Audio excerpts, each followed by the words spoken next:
When it comes to the genre of sitcoms, there is a lot to choose from. Sitcom or situation comedy as a genre has been running for a long time, the earliest being dated all the way back to November 18th, 1947. But I'm not here to talk about that sitcom. I'm here to talk about Arrested Development. Arrested Development, originally airing in 2003 and spanning 5 seasons, follows the Bluth family, a family of property developers being investigated for fraud and treason.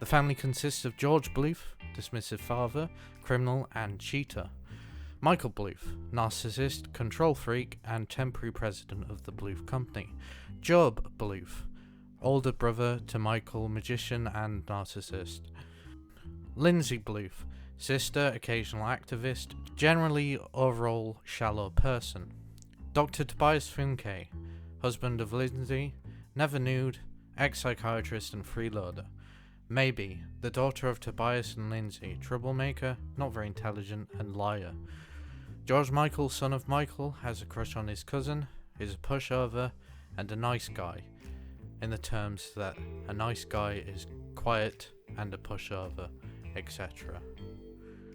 Buster, the youngest child, mama's boy, and idiot; Oscar, George Sr.'s twin brother, stoner, hippie, nice guy, and Buster's biological father; Lucille 2, neighbour, Lucille's rival, at least in Lucille's box; vertigo sufferer; Anne, girlfriend of George Michael, plain, boring and religious.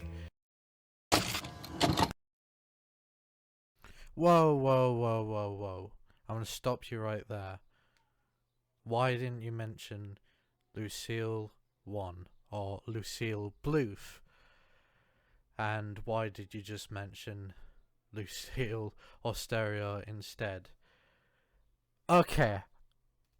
I wrote this script for this video over the space of 2 or 3 days in a heat wave.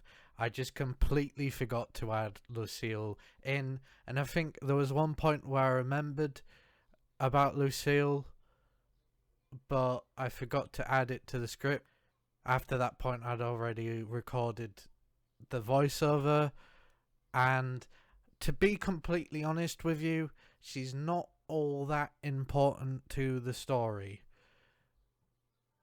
I mean, yes, she has moments of importance, and she is the wife of George Sr., but her storyline, I don't think really affects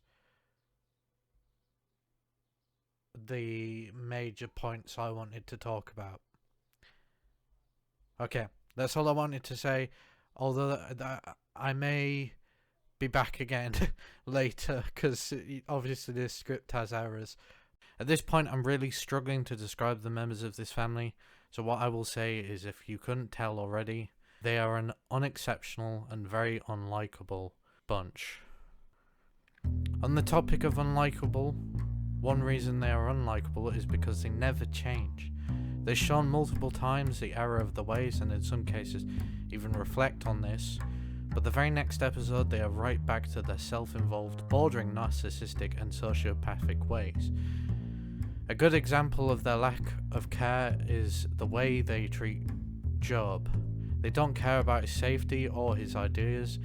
In a particular episode, in season 4, Oscar, who is pretending to be his brother, and Lucille are talking about a way to keep a colony Lucille and George have set up as a cover to get money by building a wall for the US government. Lucille suggests sending their son to do a job. Oscar, believing Lucille to mean Buster, says Buster could get hurt. But when Lucille clarifies she means Job, Oscar is immediately fine with that idea. Don't get me wrong, Job is not likable and I do not care about Job. But for his family to send him to possible danger feels, as I said before, sociopathic. What makes matters worse is most members of the Blue family have moments like this. Moments of a lack of caring, of being so wrapped up in themselves.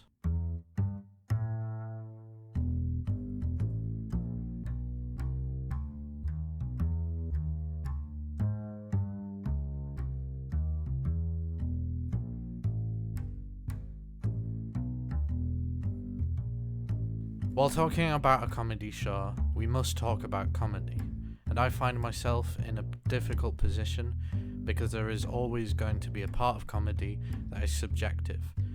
I could stand up on a stage and say, "Hey folks, why did the banana go to the doctor?" Because he wasn't peeling very well.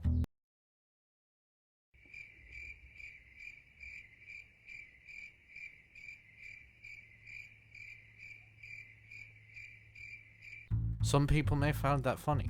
Some people may even laugh, but you are never going to make everyone laugh. Obviously, this means not everyone is going to agree with me when I say Arrested Development is not funny. They reuse so many jokes, like for example, a joke in particular where 3 separate characters, all heartbroken, slowly walk with their heads drooped down and the same sad music playing in the background. Another repeated joke they make is how people don't realise when Anne is in the room, even if they came into the room with her, and sometimes don't know who Anne is, even if they have met her multiple times. Hey again, I just wanted to add some quick more opinion about this topic. I don't think I went too deeply in it, and I think I should have. I think my main problem with the joke they make about Anne is that it's a joke about someone's appearance, and while it is a joke, people generally have been known to take that as a go-ahead to use to make insults about people's appearances or the way people talk in real life, and I think this is a terrible thing. We saw this with the SpongeBob chicken meme, whatever it was, where there was a bunch of memes developed making fun of the way people talk, mimicking memes, which, even though it didn't start out like that, that's what the internet turned it into. And we see that in real life as well, where people will start to mock other based on their image or the way they talk because of something that happens in a movie or a TV show. And another thing I wanted to mention was, I think it's very strange that there is this image in America and a lot of American TV shows. I don't know if it's actually like that in America because I've never been. Of this, like, a Christian who is highly devoted to Christianity being a nut, and I don't think that's fair either. I think we need to start making less jokes punching down and making fun of people, and more having more respect for each other. Anyway, back to the video. If repetition were funny, Mr. Beast's video where he says PewDiePie 100,000 times would be hilarious.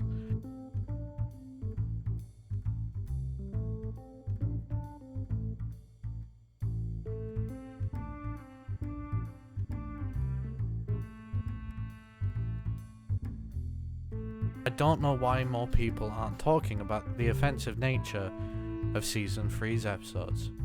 Michael decides to go to Britain, a place called Wee Britain, to find out if his father has been set up like he claims. Before he does, he's warned by his father. The British go for the juggler and their breath is bad. Okay, you may have us there.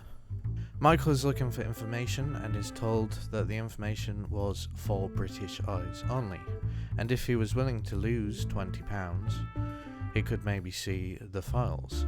Michael, not realising the British person was looking for a bribe, took this as an insult, made a remark about how the British really do go for the jugular, and left.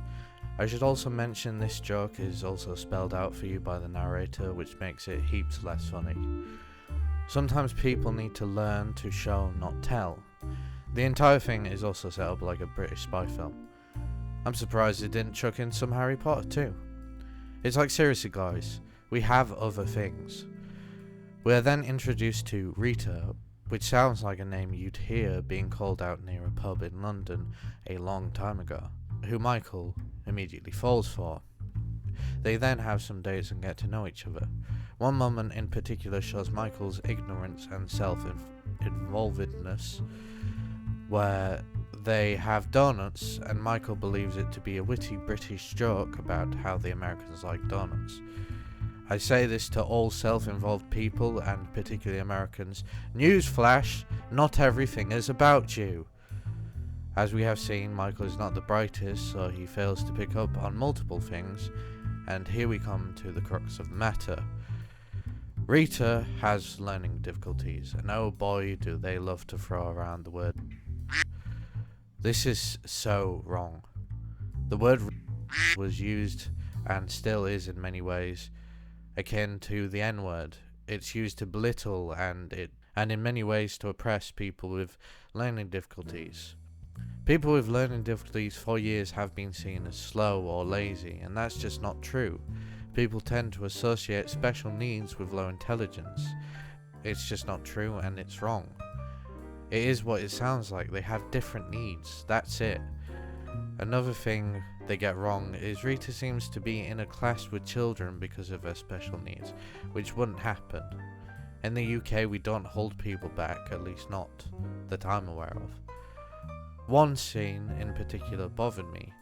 Rita convinces Lindsay to wear clothes inside out because you're paying for people to see the brand. When it comes out that Rita is special needs, Lindsay realizes the clothes idea is stupid. This implies that an idea is stupid because it comes from a supposedly stupid person. Remember this, folks. If an idea that saves you comes from a stupid person, it's stupid. There are some really weird relationships that go on in this show. I'm not just talking about the relationship between Maybe and George Michael, which they explain because she might not be related, but then she is related. Firstly, it is weird even if you try to explain it as they are cousins. But then they try to explain they're not cousins and immediately go back on that.